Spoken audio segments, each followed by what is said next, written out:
Welcome back, students. In the new session of 12th Biology, Chapter 5, Part 3. In this video, we are going to learn about non-Mendelian inheritance. That includes incomplete dominance, codominance, multiple allelism, polygenic inheritance, and pleiotrophy.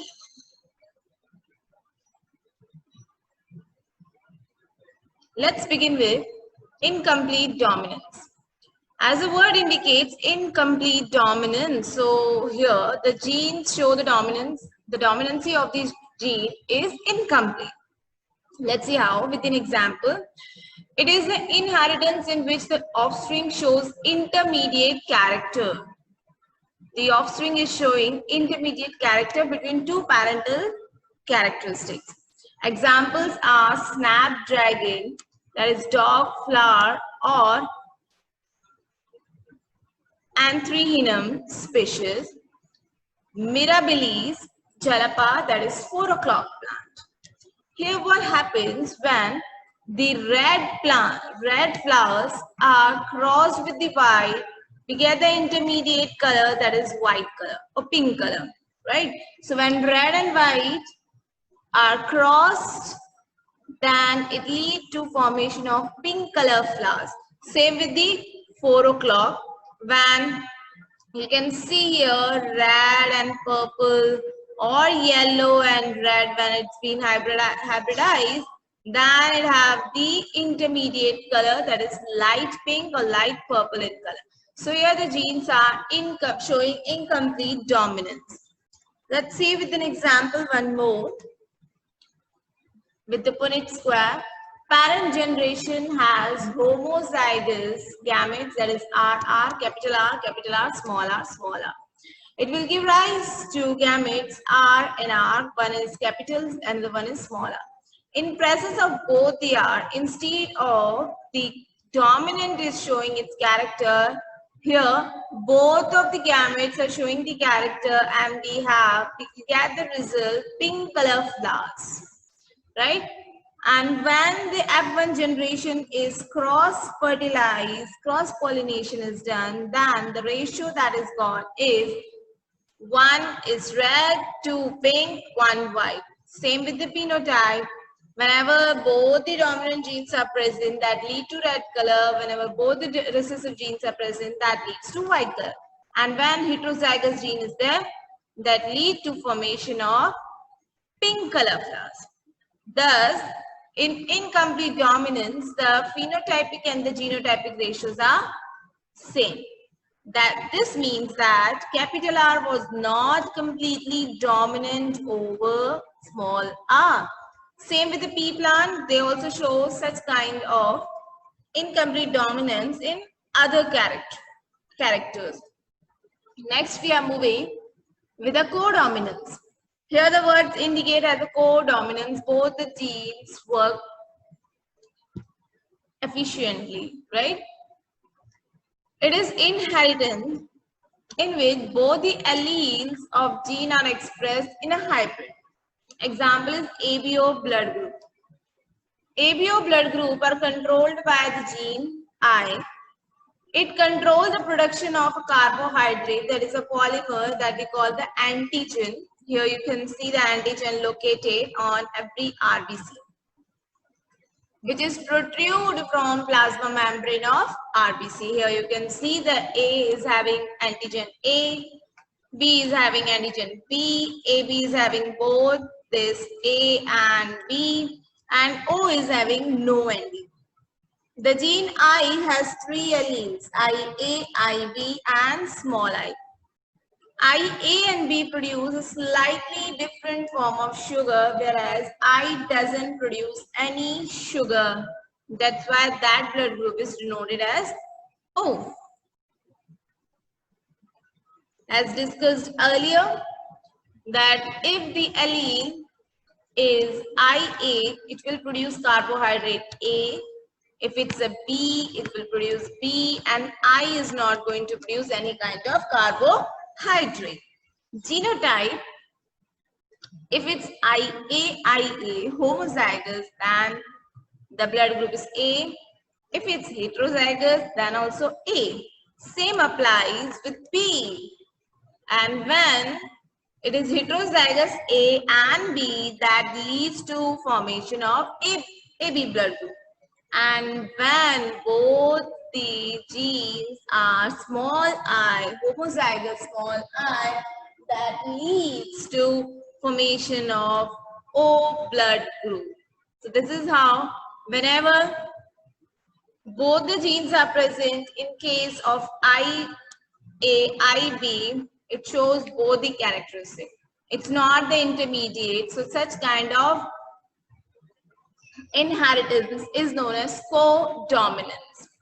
One more chart is there. Alleles from parent A is AA, it will lead to A. BB, B. AB, AB, BA, AB. When both are recessive, then only it will lead to O. When A and B are present together, they both express their own types of sugars. This is due to codominance. So that is what the codominance is. One more example of codominance, father and mother. When father and mother both are heterozygous, then it will lead to one AB, one B, one A and one O. So the percent is 25% of each and every kind of child. Whereas if the father is AB and the mother is O, that will lead to formation of either A or B. So here comes the 50% chance of the child whether it will have A blood group or B blood group. Now we are moving to the multiple allism. Multiple allism, that means here more than two alleles of genes are governed for a particular character. Presence of more than two alleles that will govern the same character. Example is alleles of ABO blood grouping. In an individual, any two alleles are present. Multiple alleles can be found in the population, right? Example here is again the blood group, right? ABO blood group, as I told you. But in an individual, only two alleles are present. Either this or this will be present. But in population, we'll get the IA, IP, and I. Right? So in a population, multiple allism, if we wanted to study, then we need to study in the population. Next comes the polygenic inheritance. Polygenic, as the word indicates, many, right? So it is the inheritance in which some traits are controlled by several genes, that is multiple genes. Example is human skin color and human height. It is considered the influence of environment. So these genes are influenced by the environment also. In a polygenic trait, phenotype reflects a contribution of each allele. That is, effect of each allele is additive. Let's see with the example of human skin color. Assume that there are A, B, C that control the skin color. Dominant are capital, which will responsible for the dark skin color, and recessive are the small, which are responsible for light skin color.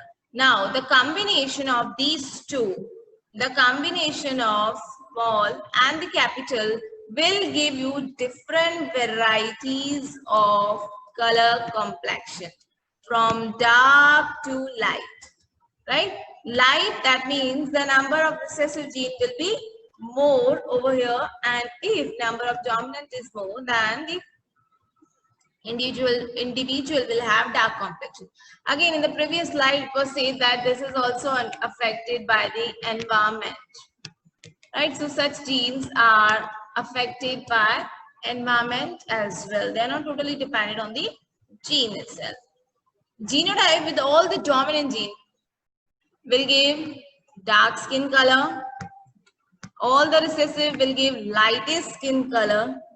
And genotype with 3 dominant, 3 recessive will give intermediate skin color. So here is the dark, that means entire all are dominant. Here is the light, that means all are recessive. And the third one is intermediate, that indicates is a mixture of dominant and recessive gene. Thus, number of each type of alleles in the genotype determine the darkness or lightness of the skin. Last, we are moving with pleiotropy. Here, a single gene exhibits. A single gene is responsible to exhibit multiple phenotypic expressions. Such genes are known as pleiotrophic. In most cases, mechanism of pleiotrophy is affected by the gene on metabolic pathway. So mostly the pleiotrophic genes are affecting metabolic pathways which contribute towards different phenotype. Examples are starch synthesis in P, phenylketonuria, sickle cell anemia. Here it's given in the diagram that single gene is a pleiotrophic in nature, which is going to control trait A, trait B, and trait C. Let's see the example. In a phenylketonuria and sickle cell anemia, the mutant gene, why they are responsible? Because of the mutation. The gene that is produced, mutant gene, has many phenotypic effects, like phenylketonuria will responsible for the mental retardation, reduction of hair, and skin pigmentation. So here one gene is controlling mental, hair, and skin pigmentation. Such type of genes are known as pleiotropic. Lastly, with the example of the starch synthesis in pea plant. Starch is synthesized effectively by PBG. There is a gene that is PB gene, right? That is responsible for starch synthesis. That will lead to large starch grain are produced, right? So here, the starch synthesizing gene is also affecting size of the seed. Starch is also synthesizing and size is also synthesizing. Small b have lesser efficiency in starch synthesizing and produces smaller starch grain, right? If the recessive is present, that will lead to less amount of starch synthesis, and that will lead to small size of seed. So here one gene is controlling 2 traits, size and the starch synthesis. So this is also a kind of pleiotrophic gene. So in this module, we have discussed different non-Mendelian